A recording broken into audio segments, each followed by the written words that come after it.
अस्सलाम वालेकुम वरहमतुल्लाह। इस मुख्तसर सी वीडियो में मैं आपको अमेरिका के इलेक्शन के बारे में कुछ बातें बताना चाहता हूं कि अमेरिका में इलेक्शन होता कैसे है। आप कहेंगे हमें इस काम से क्या लेना देना। मेरे ख्याल में हमें लेना देना है।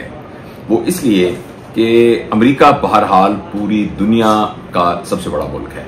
सबसे बड़ा मुल्क सिर्फ रकबे के एतबार से नहीं, बल्कि सबसे बड़ा मुल्क अपने असर व रसूख के एतबार से और पूरी दुनिया की इकॉनमी को कंट्रोल करने के लिए जो उसका रोल है उसका हम सबको पता है। उसकी जो सियासी झुकाव जहां होता है उसकी वजह से भी दुनिया का पूरा निजाम जो है वो मुतासिर होता है। और अब पाकिस्तान के अब के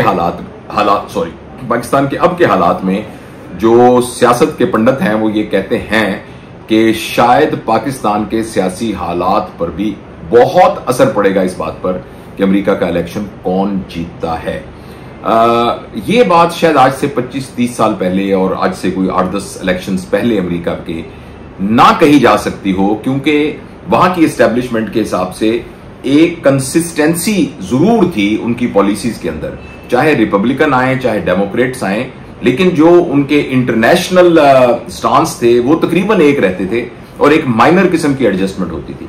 लेकिन एक फैक्टर अमेरिका की सियासत में आया है, बहुत स्ट्रांग फैक्टर, और उस फैक्टर का नाम है डोनाल्ड ट्रंप। और डोनाल्ड ट्रंप के आने की वजह से इस बात का बहुत इम्कान है कि जब उनको ये दोबारा हुकूमत मिलेगी तो उनके रवैये में एक तरह की जो एक logical continuation of American policies के साथ साथ एक इमोशनल स्टांस भी होगा उनका towards internal relationship and external relationship. और एक बात तो हमें पता है कि डेमोक्रेट्स की निस्बत जो रिपब्लिकन और खास तौर पर डोनाल्ड ट्रंप जो है वो जंगी तौसी पसंदी का इतना हामी नहीं है। और इसी तरीके से पूरी दुनिया में जो पोलराइजेशन थी जिसमें अमेरिका एक तरफ और रशियन ब्लॉक एक तरफ था, अमेरिकन ब्लॉक और रशियन ब्लॉक, तो मैं ये कह रहा था कि डोनाल्ड ट्रंप का शायद उस तरह का पोलैरिटी वाला रवैया ना हो जिसकी वजह से जो पूरी दुनिया में एक खिंचाव है वो उसकी नौयत जो है वो तब्दील हो सकती है। और पाकिस्तान के सियासी हालात पर तो अब बहुत इसको छुपाने की बात ही नहीं है। बहुत ओपनली लोग ये कह रहे हैं कि अगर डोनाल्ड ट्रंप आएगा तो यहां के हालात और होंगे और अगर वो नहीं आएगा तो और होंगे। खैर, मैं आपके सामने एक इल्मी तौर पर उन तमाम लोगों के लिए भी जो कि इंटरेस्ट रखते हैं इंटरनेशनल अफेयर्स में एक मुख्तसर सा एक तारुफ को पेश करना चाहता हूं कि अमेरिका के अंदर इलेक्शन कैसे होता है। देखिए, पाकिस्तान में जब इलेक्शन होता है तो पाकिस्तान में सूबाई असेंबलियों के लिए आप वोट देते हैं और कौमी असेंबलियों के लिए आप वोट देते हैं, और ये पार्टी के टिकट याफ्ता लोग होते हैं और कुछ आजाद लोग होते हैं। आप जब वोट देते हैं तो आप एक्चुअली एक शख्स को वोट देते हैं। अच्छा, वो जो तमाम लोग असेंबली में चले जाते हैं तो अगर फर्ज करें सूबाई असेंबली के अंदर एक खास जमात के वोट जो हैं वो अक्सरियत में हो तो वो अपनी हुकूमत बना लेते हैं। लेकिन अमेरिका में इस तरीके से नहीं होता। देखिए, अमेरिका में हर शहरी सदर के लिए एक डायरेक्ट वोट देता है। अच्छा, यहां हम इस बहस में नहीं पढ़ते कि वो गवर्नर के लिए भी अलग वोट देता है, वो अपने काउंटी के मेयर, काउंटी के शेरिफ के लिए भी अलग वोट देता है, वो काउंटी के जज के लिए भी अलग वोट देता है, और वो एक अलग बात है। आप सिर्फ सदर तक महदूद रहिए कि अमेरिका का हर शहरी सदर के लिए वोट देगा। अच्छा, अब वो जब वोट देगा तो अमेरिका में 50 रियासतें हैं, हर रियासत में से दोनों में से कोई एक जीतेगा। अच्छा, जब वो एक जीतेगा तो वो एक वोट नहीं होगा, यानी ऐसा नहीं है कि अगर फर्ज करें 50 में से 26 रियासतों में जीत गया एक आदमी और तो वो सदर बन जाएगा, ऐसा नहीं होता। हर रियासत का आबादी के हिसाब से और कुछ और पैरामीटर के हिसाब से कैलकुलेट किया गया है कि इस रियासत का मतलब कितने वोट होंगे, जिसको हम इलेक्टोरल वोट कहते हैं। मैं इसको दोबारा आसानी से समझाता हूं। अमेरिका के अंदर 50 रियासतें हैं, लेकिन हर रियासत के इलेक्टोरल वोट्स को इकट्ठा करके 500 कुछ वोट बनते हैं, 500 कुछ। लिहाजा जो बड़ी स्टेट है, मसलन जो कैलिफोर्निया होगी, तो कैलिफोर्निया में जो भी जीतेगा, चाहे वो 51% से भी जीतेगा, वो सारे के सारे इलेक्टोरल वोट जीत लेगा। इसी तरह एक छोटी स्टेट है, उसके अंदर जो जीतेगा, अगर उसके इलेक्टोरल वोट 3 है तो सदर को वो 3 ही वोट मिलेंगे। लिहाजा ये सिर्फ इतना नहीं है कि कितने फीसद लोगों ने एक बंदे को वोट दिया तो वो सदर बनेगा, वो इस पर डिपेंड करता है कि कुल कितने इलेक्टोरल वोट एक आदमी ने हासिल किए हैं। तो अमेरिका में 270 इलेक्टोरल वोट जो शख्स लेता है उसकी अक्सरियत हो जाती है और वो मुल्क का सदर बन जाता है। अच्छा, अब दूसरी बात समझने की यह है कि अमेरिका के अंदर जितनी रियासतें हैं, इनमें कुछ रियासतों का रिकॉर्ड ऐसा है कि वो हमेशा ही रिपब्लिकन को वोट देते हैं। मसलन टेक्सास जो है, टेक्सास में आज तक ऐसा नहीं हुआ कि रिपब्लिकन ना जीते हो। वो जो दोनों बुश थे, बड़ा बुश और छोटा बुश, वो दोनों रिपब्लिकन थे। इसी तरीके से ट्रंप जो है ये भी रिपब्लिकन है और टेक्सास से कभी भी रिपब्लिकन जो है वो नहीं हारे। इसी तरीके से कैलिफोर्निया के अंदर हमेशा, न्यूयॉर्क के अंदर, कैलिफोर्निया के अंदर हमेशा डेमोक्रेटिक्स आ रहे हैं। इन रियासतों को हम रवायती तौर पर डेमोक्रेट्स की रियासतें भी कहते हैं। अच्छा, इसके लिए दो रंग भी इस्तेमाल किए जाते हैं। जो नीला रंग है, ब्लू कलर, वो डेमोक्रेट्स के लिए इस्तेमाल किया जाता है और रेड कलर जो रिपब्लिकन के लिए इस्तेमाल किया जाता है। तो ये कहा जाता है कि अमेरिका के अंदर कुछ ब्लू स्टेट्स हैं और कुछ रेड स्टेट्स हैं। अच्छा, इनके वोटों को अगर हम इकट्ठा कर लें तो हम तकरीबन पहले प्रिडिक्ट कर सकते हैं कि कितने वोट तो श्योर शॉट डोनाल्ड ट्रंप के होंगे और कितने इलेक्टोरल वोट श्योर शॉट जो हैं वो कमला हैरिस के होंगे। ये तो हमें पक्का पता है। अच्छा, अब कुछ स्टेट्स ऐसी हैं जो कि रवायती तौर पर जिनके बारे में ये होता है कि वो बीच बीच में लटकती रहती हैं। कभी तो रिपब्लिकन जीत जाते हैं, कभी तो डेमोक्रेट जीत जाते हैं। इन स्टेट्स को स्विंग स्टेट्स कहा जाता है। यानी एक है जो रिपब्लिकन स्टेट्स हैं, एक है जो डेमोक्रेटिक स्टेट्स हैं और उनके बारे में हमें मालूम है कि क्या है।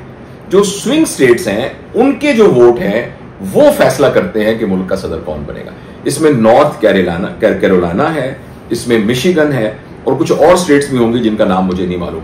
तो इसलिए जो बहुत ज्यादा कोशिश होती है इलेक्शन की कैंपेन की, वो कोशिश इन स्टेट्स में होती है जो कि स्विंग स्टेट्स हैं, जिनके बारे में ये नहीं पता और किसी एक फैक्टर पर, जो कि एक दिन पहले का फैक्टर हो, एक हफ्ते का फैक्टर हो, उस फैक्टर की बुनियाद के ऊपर ये स्विंग स्टेट्स और जो अमेरिका के जो सोचने वाले जो अवाम है वो अपना फैसला चेंज कर सकते हैं। और ये इस कदर कॉम्प्लेक्स साइंस बन गई है कि कैसे लॉबिंग की जाएगी, कैसे मीडिया को इस्तेमाल किया जाएगा, कैसे सोशल मीडिया को इस्तेमाल किया जाएगा, कैसे लोकल लेवल पर कन्वेंसिंग की जाएगी, किन पॉइंट्स पर जोर दिया जाएगा, किन जज्बात को उभारा जाएगा।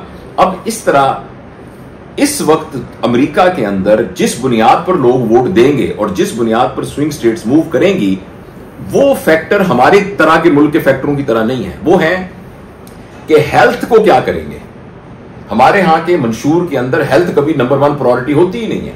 वहां हेल्थ एक बहुत बड़ा फैक्टर है कि हेल्थ के सिलसिले में हुकूमत क्या सहूलतें देगी अवाम को, किस तरीके से इंश्योरेंस के प्रोसेस को सस्ता करेगी, कैसे वो लोग जो कि पॉवर्टी की लाइन से नीचे हैं और जिनके वसाइल कम है, उनके हेल्थ को कैसे ऊपर लेके जाएगी। ये एक फैक्टर होता है कि जिस पे आप कन्विंस करते हैं कि आप हमें वोट दें। इसी तरीके से एजुकेशन है और इसी तरीके से टैक्स कट्स हैं। जो टैक्स है उसके निजाम को कैसे बेहतर बनाया जाएगा, टैक्स के अंदर अवाम को कैसे रिलीफ दी जाएगी, बिजनेसेस को कैसे प्रमोट किया जाएगा, इस किस्म की बातों से जो है वो लोग मुतासर होते हैं या किसी के खिलाफ होते हैं। चौथी बात जो है वो उनकी इमिग्रेंट पॉलिसी है। ये एक बड़ा फैक्टर है। जैसे डोनाल्ड ट्रंप जो है वो इस बात का हामी है कि इलीगल इमिग्रेंट्स को रोक देना है। अच्छा, इसका फैक्टर बहुत ज्यादा पड़ता है कि जो उनका साउथ का इलाका है, जहां से कि बहुत ज्यादा मैक्सिको से लोग आते हैं, नीचे जो है वेस्ट इंडीज से लोग आते हैं और लैटिन अमेरिका से लोग आते हैं, तो वो अमेरिका के अंदर इलीगली, यानी चूंकि बहुत बड़ा समंदर वाला रास्ता है तो उसके जरिए से वो अंदर आ जाते हैं और जब वो अंदर आ जाते हैं तो फिर वो स्टेट की एक तरह से रिस्पॉन्सिबिलिटी बन जाती है।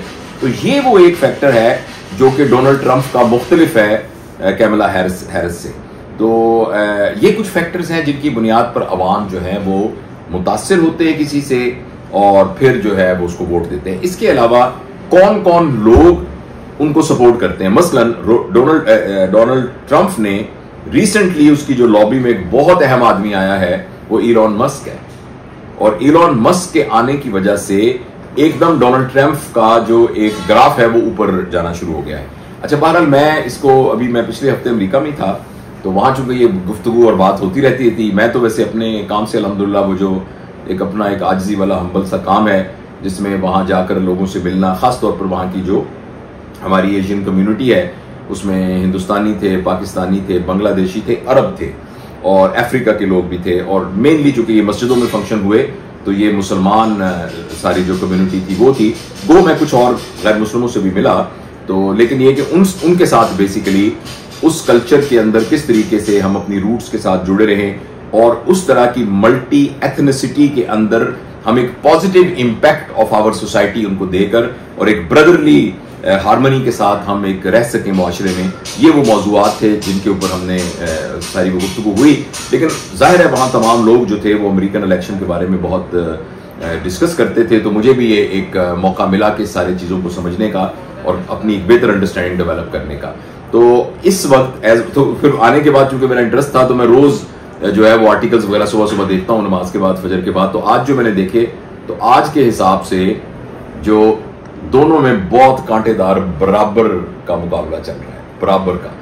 कुछ पोल्स के हिसाब से मार्जिनली डोनाल्ड ट्रंप जो है वो बेहतर है, और जिस बंदे ने ये कहा कि वो बेहतर है उसका यानी चांसेस, उसने ये कहा, एक टर्म यूज की वाइबोलॉजी, यानी वाइब्स जो आ रही हैं, जो जहन के अंदर एक ख्याल आ रहा है, जो गट फीलिंग हो रही है, तो vibes in favour of Donald Trump वो ज्यादा है। डोनाल्ड ट्रंप की खास बात यह है कि डोनाल्ड ट्रंप मे नॉट भी बहुत इंटेलेक्चुअल ना लगता हो, और बाज़ वो थोड़ा सा एक मज़ाक़ खेज भी लगता है, लेकिन डोनाल्ड ट्रंप जो है वो जो जो अब अमेरिकन है ना, जो वाइट अमेरिकन है, जो उन अमेरिकन के सेंटीमेंट्स को टच करता है, और वो इस बात पे टच करता है कि हम जो पूरी दुनिया के अंदर टांगे पे घेर रहे हैं, तो पहले अपने घर के मसले को तो हल कर लें, यहां तो हेल्थ केयर को बेहतर कर लें, यहां तो हम गुर्बत को दूर कर लें, यहां तो बिजनेस की फैसिलिटेशन कर दें, तो वो इसको टच करता है। जबकि कैमला जो है वो एक कन्वेंशनल जो अमेरिकन स्टांस है पूरी दुनिया के अंदर,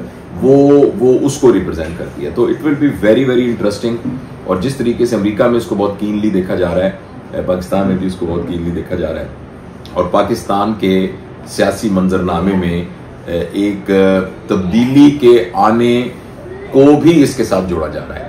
तो मैंने ये सोचा कि मैं आपको अमेरिका के इलेक्शन का ये थोड़ा सा पैटर्न आपके साथ शेयर करूं। Thank you.